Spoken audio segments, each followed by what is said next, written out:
How long can a regime survive when the people lose their fear faster than the government can regain control? And what happens when the world stops pretending it's stable?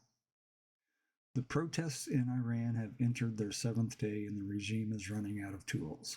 They've used the playbook they always use: live ammunition, mass arrests, nighttime raids, and internet blackouts. But the crowds keep coming.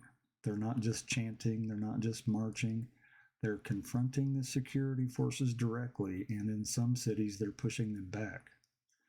That's not protest behavior, that's collapse behavior. At least a dozen people have been killed, though the real number is almost certainly higher. The internet has been throttled across the country, with traffic dropping by more than a third. That's the regime trying to blind its own people, because it knows the moment the world sees what's happening, the narrative shifts from unrest to uprising. And here's the part the regime doesn't want anyone to say out loud.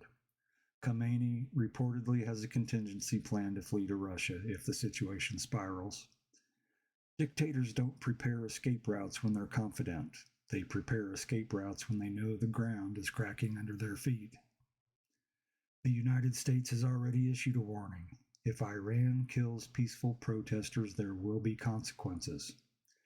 That statement didn't just land in Tehran.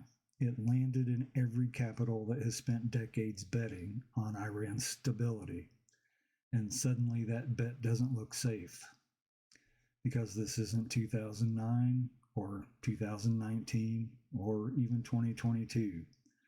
This time the protests aren't about an election or a dress code or a single spark. They're about a population that has watched its economy collapse, its currency evaporate, its freedoms shrink, and the rulers grow older, richer, and more insulated.